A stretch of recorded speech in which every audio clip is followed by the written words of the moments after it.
Estudando o livro Nosso Lar. Espírito André Luiz. Psicografia de Francisco Cândido Xavier.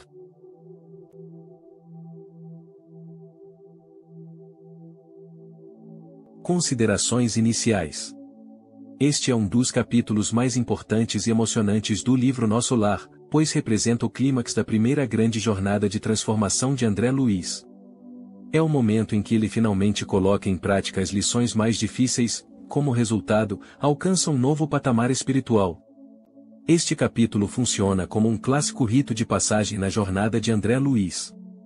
Após meses de aprendizado teórico e serviços menores, ele é confrontado com seu maior desafio pessoal, o ciúme e o apego à sua vida passada. Este capítulo final da obra captura um dos momentos mais cruciais da jornada de André Luiz, o confronto com a realidade de sua vida na Terra após sua morte. Ele visita seu antigo lar e encontra sua esposa, Zélia, casada com outro homem. A passagem descreve sua luta interna para superar o choque, o ciúme e o sentimento de posse, evoluindo para uma compreensão mais elevada do amor e da vida. Capítulo 50. Cidadão de Nosso Lar. Na segunda noite sentia-me cansadíssimo. Começava a compreender o valor do alimento espiritual através do amor e do entendimento recíprocos. Em Nosso Lar atravessava dias vários de serviço ativo sem alimentação comum no treinamento de elevação a que muitos de nós se consagravam. Bastava-me a presença dos amigos queridos, as manifestações de afeto, a absorção de elementos puros através do ar e da água. Mas ali não encontrava senão escuro campo de batalha, onde os entes amados se convertiam em verdugos. As meditações preciosas que a palavra de Clarencio me sugerira davam-me certa calma ao coração. Compreendia finalmente as necessidades humanas. Não era proprietário de Zélia, mas seu irmão e amigo. Não era dono de meus filhos, e sim companheiros de luta e realização. Recordei que a senhora Laura, certa feita, me afirmara que toda criatura no testemunho deve proceder como a abelha acercando-se das flores da vida, que são as almas nobres no campo das lembranças, extraindo de cada uma a substância dos bons exemplos para adquirir o mel da sabedoria. Apliquei ao meu caso o proveitoso conselho e comecei recordando minha mãe. Não se sacrificara ela por meu pai, a ponto de adotar mulheres infelizes como filhas do coração? Nosso lar estava repleto de exemplos edificantes.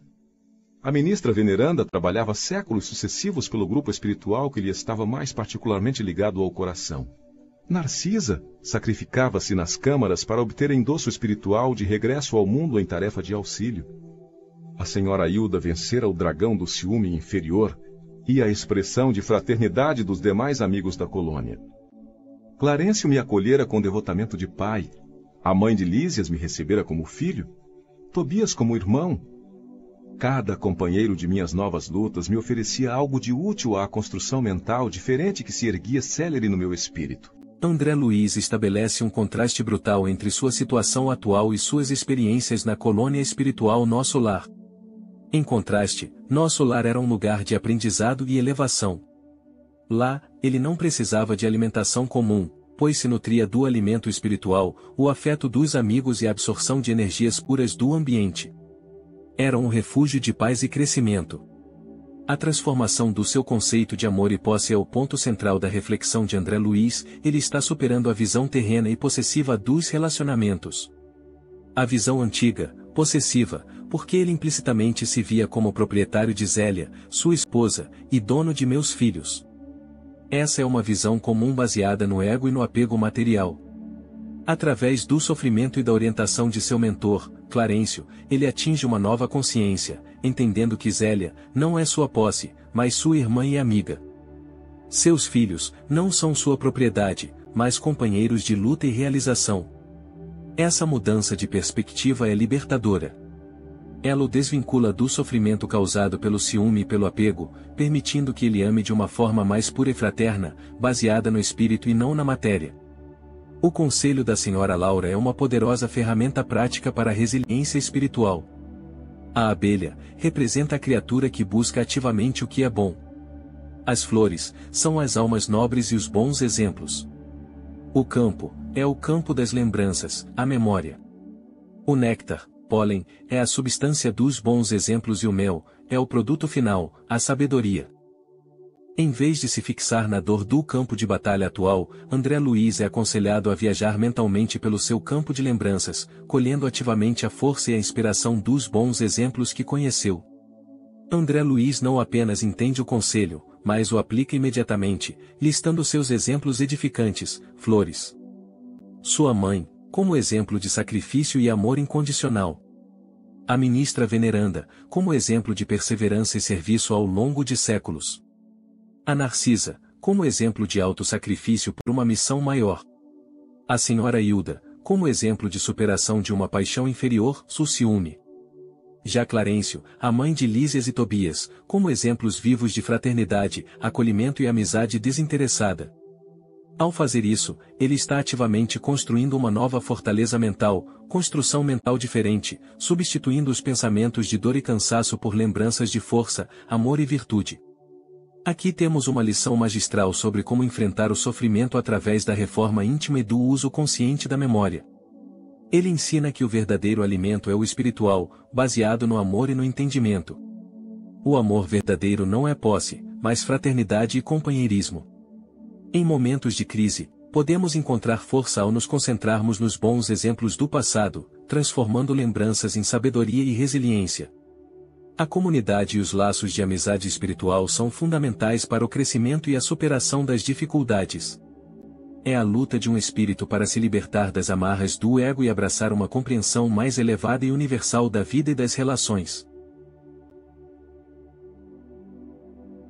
Procurei abstrair-me das considerações aparentemente ingratas que ouvia no ambiente doméstico e deliberei colocar acima de tudo o amor divino e acima de todos os meus sentimentos pessoais as justas necessidades dos meus semelhantes. No meu cansaço, procurei o apartamento do enfermo cujo estado se agravava de momento a momento. Zélia amparava-lhe a fronte e dizia banhada em lágrimas: Ernesto, Ernesto, tem pena de mim, querido. Não me deixes só, que será de mim se me faltares? O doente acariciava-lhe as mãos e respondia com imenso afeto, apesar da forte dispneia. Roguei ao Senhor energias necessárias para manter a compreensão imprescindível e passei a interpretar os cônjuges como se fossem meus irmãos. Reconheci que Zélia e Ernesto se amavam intensamente. E se de fato me sentia companheiro fraternal de ambos, devia auxiliá-los com os recursos ao meu alcance. Iniciei o trabalho procurando esclarecer os espíritos infelizes que se mantinham em estreita ligação com o enfermo. Minhas dificuldades, porém, eram enormes. Sentia-me abatidíssimo. Nessa emergência lembrei certa lição de Tobias, quando me dissera: aqui em nosso lar nem todos necessitam de aeróbus para se locomoverem, porque os habitantes mais elevados da colônia dispõem do poder de volitação. E nem todos precisam de aparelhos de comunicação para conversar à distância, por se manterem entre si num plano de perfeita sintonia de pensamentos. Os que se encontrem afinados desse modo podem dispor à vontade do processo de conversação mental, apesar da distância. Lembrei quanto me seria útil a colaboração de Narcisa e experimentei. Concentrei-me em fervorosa oração ao Pai e nas vibrações da prece dirigi-me a Narcisa encarecendo socorro. Contava-lhe em pensamento minha experiência dolorosa. Comunicava-lhe meus propósitos de auxílio e insistia para que me não desamparasse. Percebemos que André Luiz está passando por dificuldades pessoais, ouvindo coisas desagradáveis. Em vez de se deixar abater, ele toma uma decisão consciente e elevada, ignorar seus próprios problemas e focar no amor divino e na ajuda ao próximo. Isso estabelece o tom moral da passagem, o serviço abnegado como caminho de evolução. A descrição de Zélia e Ernesto é comovente e humana. A dispneia, dificuldade de respirar, de Ernesto indica uma condição física grave, enquanto o desespero de Zélia mostra o profundo laço de amor entre eles. André Luiz, como espírito, percebe a verdadeira raiz do agravamento da doença, esclarecer os espíritos infelizes que se mantinham em estreita ligação com o enfermo.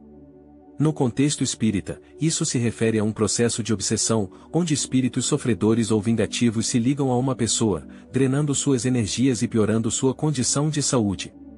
Apesar de sua boa vontade, André Luiz se sente fraco e impotente, sentia-me abatidíssimo.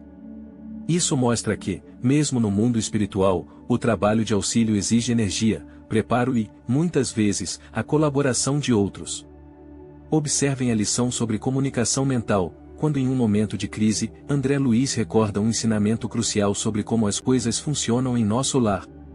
A lição de Tobias descreve 2 níveis de evolução espiritual, ou seja, os menos evoluídos precisam de tecnologia espiritual, como o aeróbus, um tipo de transporte coletivo aéreo, e os mais evoluídos possuem habilidades inatas, como a volitação, capacidade de voar ou se mover pela força do pensamento, e a comunicação mental à distância, que depende da perfeita sintonia de pensamentos. Compreendendo que a comunicação não depende de um aparelho, mas de sintonia vibratória, André Luiz decide tentar contatar uma colega de trabalho mais experiente, Narcisa. Com a oração, ele se concentra em fervorosa oração ao Pai, que serve para elevar sua própria vibração e criar um canal limpo. Nas vibrações da prece, ele dirige seu pensamento diretamente a Narcisa, transmitindo a essência de sua necessidade, sua dor, seu propósito de ajudar e seu pedido de socorro. Com abnegação, ou seja, ele coloca as necessidades dos outros acima das suas. Exerce a fraternidade universal, vendo o próximo, neste caso, o casal, como irmãos. Utilizando da sintonia vibratória, percebe que a comunicação e a conexão entre espíritos ou entre mundos, dependem da afinidade de pensamentos e sentimentos. E com o poder da prece utiliza da oração não apenas como um pedido, mas uma ferramenta para elevar a própria energia e estabelecer conexões espirituais. Então, aqui temos uma lição prática sobre o trabalho de auxílio espiritual. Ele demonstra que a boa intenção é fundamental, mas muitas vezes insuficiente. É preciso conhecimento, força e, acima de tudo, a humildade de pedir ajuda. A solução para a fraqueza de André Luiz não vem da força física, mas do uso inteligente de uma lei universal, a comunicação pelo pensamento, potencializada pela fé e pela oração. Aconteceu então o que não poderia esperar. Passados 20 minutos mais ou menos, quando ainda não havia retirado a mente da rogativa, alguém me tocou de leve no ombro. Era Narcisa que atendia sorrindo. Ouvi seu apelo, meu amigo, e vim ao seu encontro. Não cabia em mim de contentamento. A mensageira do bem fixou o quadro, compreendeu a gravidade do momento e acrescentou: não temos tempo a perder. Antes de tudo, aplicou passes de reconforto ao doente, isolando-o das formas escuras que se afastaram como por encanto. Em seguida, convidou-me com decisão: vamos à natureza. Acompanhei-a sem hesitação, e ela, notando-me a estranheza, acentuou: não só o homem pode receber fluidos e emiti-los. As forças naturais fazem o mesmo nos reinos diversos em que se subdividem. Para o caso do nosso enfermo, precisamos das árvores. Elas nos auxiliarão eficazmente. Admirado da lição nova, seguia silencioso. Chegados ao local onde se alinhavam enormes frondes, Narcisa chamou alguém com expressões que eu não podia compreender. Daí a momentos, 8 entidades espirituais atendiam-lhe ao apelo. Imensamente surpreendido, via indagar da existência de mangueiras e eucaliptos. Devidamente informada pelos amigos que me eram totalmente estranhos, a enfermeira explicou: são servidores comuns do reino vegetal os irmãos que nos atenderam. E à vista da minha surpresa rematou: como vê, nada existe de inútil na casa de nosso pai. Em toda parte se há quem necessite aprender, há quem ensine, e onde aparece a dificuldade surge a providência. O único desventurado na obra divina é o espírito imprevidente que se condenou às trevas da maldade. Narcisa manipulou em poucos instantes certa substância com as emanações do eucalipto e da mangueira, e durante toda a noite aplicamos o remédio ao enfermo através da respiração comum e da absorção pelos poros. O enfermo experimentou melhoras sensíveis. Pela manhã cedo, o médico observou extremamente surpreendido. Verificou-se esta noite extraordinária reação, verdadeiro milagre da natureza. Zélia estava radiante. Encheu-se a casa de alegria nova. Por minha vez experimentava grande júbilo n'alma. Profundo alento e belas esperanças revigoravam meu ser. Reconhecia eu mesmo que vigorosos laços de inferioridade se haviam rompido dentro de mim para sempre. A rogativa e a resposta imediata. A história começa com o narrador em prece, rogativa. A aparição de Narcisa em resposta direta ao seu apelo reforça o princípio espírita da comunicação entre os planos e a ideia de que a prece sincera é sempre ouvida por espíritos benfeitores. Percebemos que o diagnóstico espiritual foi objetivo. Narcisa, ao chegar, não se atém ao diagnóstico físico do doente. Ela fixou o quadro e compreendeu a gravidade do momento a partir de uma perspectiva espiritual. Sua primeira ação é aplicar passes de reconforto, para reequilibrar as energias do paciente, perispírito, e afastar influências negativas, formas escuras. Isso ilustra a crença de que muitas doenças têm causas ou agravantes espirituais pela obsessão. E notamos a natureza como farmácia divina, em que este é o ponto central e a lição nova para André Luiz e para todos nós. Narcisa revela um conceito fundamental: não só o homem pode receber fluidos e emitir luz. As forças naturais fazem o mesmo. A natureza não é um cenário passivo, mas um agente ativo no ecossistema cósmico. As plantas, em particular, são vistas como fontes de fluidos vitais e energias curativas que podem ser manipulados por espíritos com conhecimento para criar remédios. Narcisa convoca 8 entidades espirituais, que são servidores comuns do reino vegetal. Isso demonstra uma estrutura organizada e especializada no plano espiritual. Existem espíritos dedicados a cuidar e trabalhar com os diferentes reinos da natureza. A comunicação de Narcisa, com expressões que eu não podia compreender, sugere diferentes níveis de conhecimento e capacidade entre os espíritos. A escolha de plantas específicas, mangueira e eucalipto, não é aleatória. Implica que cada planta possui propriedades energéticas distintas, assim como na fitoterapia do plano material. É a farmacologia espiritual. O remédio é criado a partir das emanações das plantas, ou seja, de sua essência energética, não de sua substância física. Percebam aqui que a aplicação do remédio foi através da respiração comum e da absorção pelos poros sutilmente, atuando diretamente no corpo espiritual e, por consequência, no corpo físico. A fala de Narcisa sintetiza a visão de mundo da obra: como vê, nada existe de inútil na casa de nosso Pai. Em toda parte, se há quem necessite aprender, há quem ensine, e onde aparece a dificuldade, surge a providência. O único desventurado, na obra divina, é o espírito imprevidente, que se condenou às trevas da maldade. Essa frase ensina sobre a providência divina, porque o universo é perfeitamente organizado e nada é inútil. Nos alerta que o universo é como escola, porque a vida é uma jornada de aprendizado e ensino contínuos. E lei de causa e efeito e o livre-arbítrio, onde a infelicidade, desventura, não é um castigo divino, mas uma consequência das próprias escolhas do espírito imprevidente, que se condenou às trevas. Percebam que o médico terreno, limitado à sua percepção material, constata a melhora e a atribui a um milagre da natureza. Do ponto de vista da narrativa, ele está parcialmente certo, mas desconhece a inteligência espiritual que orquestrou essa cura, utilizando as forças naturais.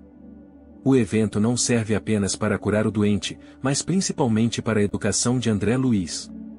Ele termina a experiência sentindo que vigorosos laços de inferioridade se haviam rompido dentro de mim. A observação e participação no processo de cura promoveram seu próprio avanço moral e intelectual.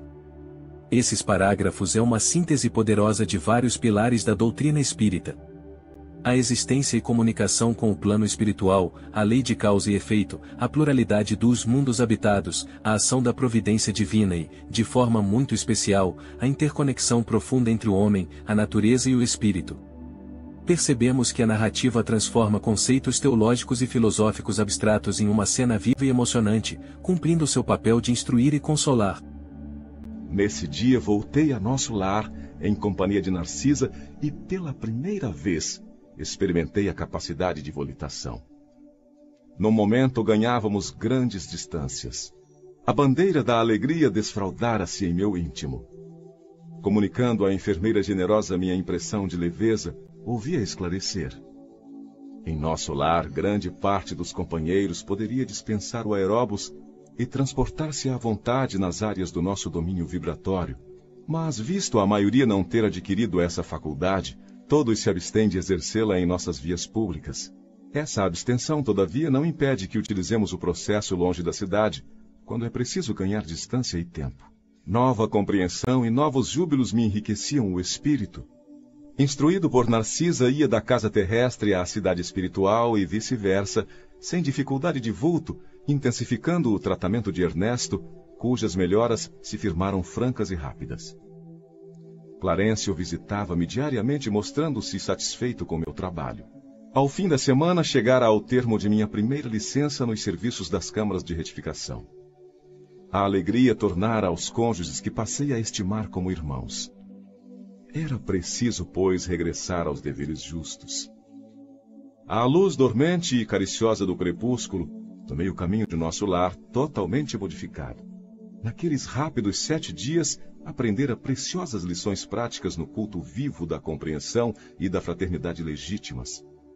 A tarde sublime enchia-me de magnos pensamentos. Como é grande a providência divina, dizia a monologar intimamente. Com que sabedoria dispõe o Senhor todos os trabalhos e situações da vida? Com que amor atende a toda a criação? Algo, porém, me arrancou da meditação a que me recolhera. Mais de 200 companheiros vinham ao meu encontro. Todos me saudavam, generosos e acolhedores. Lísias, Lacínia, Narcisa, Silveira, Tobias, Salústio e numerosos cooperadores das câmaras ali estavam. Não sabia que atitude assumir, colhido assim de surpresa. Foi então que o ministro Clarencio, surgindo à frente de todos, adiantou-se, estendeu-me a destra e falou: Até hoje, André, você era meu pupilo na cidade. Mas, doravante, em nome da governadoria, declaro-o cidadão de nosso lar. Por que tamanha magnanimidade, se meu triunfo era tão pequenino? Não conseguia reter as lágrimas de emoção e me embargavam a voz. E, considerando a grandeza da bondade divina, atirei-me aos braços paternais de Clarencio a chorar de gratidão e alegria. Observem a aquisição de novas habilidades e compreensão, o progresso individual de André Luiz. Ele experimenta pela primeira vez a capacidade de voar, volitação, ou se deslocar rapidamente pelo poder da mente e da vontade. Isso simboliza um avanço espiritual, uma superação das limitações materiais. Vindo juntamente a lição de humildade e fraternidade de Narcisa, explicando o porquê de os espíritos mais evoluídos não usarem a volitação publicamente, esse é um ensinamento crucial. Mostra que o poder, no plano espiritual, deve ser usado com responsabilidade, acima de tudo, com respeito e consideração por aqueles que ainda não alcançaram o mesmo nível. É um exemplo prático de fraternidade legítima. André Luiz conclui sua primeira licença de trabalho, ajudando com sucesso na recuperação de Ernesto na Terra. Isso demonstra que ele não está mais focado apenas em si mesmo, mas já é capaz de servir ao próximo, aplicando o que aprendeu. Ao retornar a nosso lar, André Luiz se sente totalmente modificado. Os 7 dias de trabalho o ensinaram mais do que muito tempo de estudo teórico. Ele sente na prática a compreensão e a fraternidade. A sua transformação interior o faz ter gratidão à providência divina. Seu monólogo interno revela uma profunda mudança de perspectiva. Ele, que chegou a nosso lar como um espírito revoltado e suicida, agora reconhece a sabedoria e o amor de Deus em todos os acontecimentos da vida. Percebemos a recepção inesperada, a acolhida de André Luiz, por mais de 200 companheiros, incluindo figuras importantes como Lísias e o próprio ministro Clarencio, o pega de surpresa. Ele não esperava tal reconhecimento por um trabalho que considerava pequeno. Ser declarado cidadão de nosso lar não é um título honorário, significa que André Luiz deixou de ser um paciente ou aprendiz sob tutela para se tornar um membro pleno e contribuinte daquela sociedade espiritual. Ele conquistou seu lugar através do mérito, do esforço e da transformação moral. A emoção da gratidão. A reação de André Luiz, chorar de gratidão nos braços de Clarencio, encerra o capítulo de sua reabilitação inicial. As lágrimas não são de dor ou remorso, mas de pura alegria e reconhecimento pela bondade divina e pela oportunidade recebida. Percebam o trabalho como redenção. A jornada de André Luiz mostra que é através do serviço desinteressado ao próximo que o espírito se cura, aprende e evolui. A humildade como virtude essencial, porque o poder e o conhecimento devem andar de mãos dadas com a humildade e o respeito pelos outros. A evolução é um processo. A cidadania em nosso lar não é dada, mas conquistada passo a passo, através de esforço, aprendizado e reforma íntima. E a capacidade de sentir e expressar gratidão é um sinal claro de maturidade espiritual. André Luiz conclui sua fase de recuperação e aprendizado básico para, finalmente, ser integrado como um membro útil e respeitado da comunidade espiritual, pronto para deveres e aprendizados ainda maiores. Considerações finais. André Luiz, em sua primeira licença para visitar seu antigo lar na Terra, sente-se esgotado pela atmosfera de ciúme e apego que o envolve. No entanto, lembrando-se dos conselhos de Clarencio e outros amigos de nosso lar, ele decide mudar sua perspectiva. Em vez de se ver como um marido traído e dono de sua família, ele passa a se enxergar como irmão e amigo de sua ex-esposa, Zélia, e de seu novo marido, Ernesto. Ao ver Ernesto gravemente doente, André Luiz decide ajudá-lo. Sentindo-se fraco, ele se lembra da lição sobre comunicação mental e consegue, através da prece, contatar Narcisa em nosso lar. Ela atende prontamente ao seu chamado, aplica passes em Ernesto e guia André até a natureza para colher fluidos curativos de eucaliptos e mangueiras com a ajuda de espíritos servidores do reino vegetal. O tratamento funciona de forma milagrosa, e Ernesto se recupera rapidamente. Essa vitória sobre seu próprio egoísmo e ciúme provoca uma profunda transformação em André Luiz. Ele se sente leve, rompe com os laços de inferioridade e, pela primeira vez, experimenta a volitação, capacidade de voar. Ao final de sua licença de 7 dias, ao retornar a nosso lar, ele é recebido por uma comitiva de mais de 200 amigos. Clarencio, em nome da governadoria, o declara oficialmente cidadão de nosso lar, um reconhecimento por sua conquista moral. O capítulo termina com André Luiz chorando de gratidão nos braços de seu mentor. Este capítulo é riquíssimo em ensinamentos. Os principais são, a transformação do amor-posse em amor fraterno. Este é o coração do capítulo. André compreende que o verdadeiro amor não aprisiona. Não era proprietário de Zélia, mas seu irmão e amigo. Não era dono de meus filhos, e sim, companheiros de luta e realização. Ao abdicar do sentimento de posse, ele se liberta e se torna capaz de amar verdadeiramente. É nítido a sua vitória sobre o egoísmo e o ciúme. A maior batalha de André Luiz não foi contra os obsessores de Ernesto, mas contra si mesmo. Ao desejar e trabalhar sinceramente pela felicidade de Zélia com outro homem, ele vence o dragão do ciúme, uma das mais difíceis provas para o espírito. Sua recompensa é imediata, a leveza espiritual e a capacidade de volitar. É através da ação de ajudar seu rival que André Luiz se cura. O serviço ao próximo, sem esperar nada em troca, é a ferramenta mais eficaz para a própria elevação. A alegria que ele sente ao ver a felicidade de Zélia e Ernesto é a prova de sua renovação interior. O capítulo demonstra na prática um conceito que até então era teórico para André Luiz. A sintonia vibracional, alcançada através da prece e da intenção pura, permite a comunicação instantânea à distância. Isso mostra que no mundo espiritual, as barreiras físicas são superadas pela afinidade, através da comunicação pelo pensamento. A interconexão da vida e a sabedoria da natureza, onde Narcisa revela um aspecto fascinante da criação, a natureza não é passiva.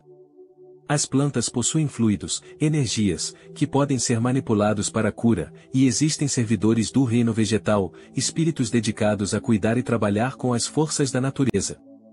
Isso amplia a visão sobre a providência divina, que dispõe de recursos em todos os reinos. O mentor aparece quando o herói está pronto, assim o auxílio chega. Narcisa não apenas o ajuda, mas o ensina a usar novas ferramentas, fluidos da natureza, colaboração com outros espíritos. A verdadeira vitória não é a cura de Ernesto, mas o rompimento dos vigorosos laços de inferioridade dentro de André Luiz. A conquista interior se manifesta externamente. Ele ganha uma nova habilidade, volitação, e um novo status, cidadão de nosso lar. A cidadania não é um presente, mas um mérito conquistado. Significa que ele não é mais um paciente ou aprendiz tutelado, mas um membro pleno e responsável da comunidade espiritual. Assim, o capítulo 50 é o ponto de virada que solidifica a transformação de André Luiz. Ele deixa de ser um espírito sofredor e apegado para se tornar um trabalhador do bem, consciente de seu papel na obra divina e verdadeiramente livre para amar. Sua conquista é celebrada por toda a comunidade, pois, no plano espiritual, a vitória de um é a alegria de todos. Fim.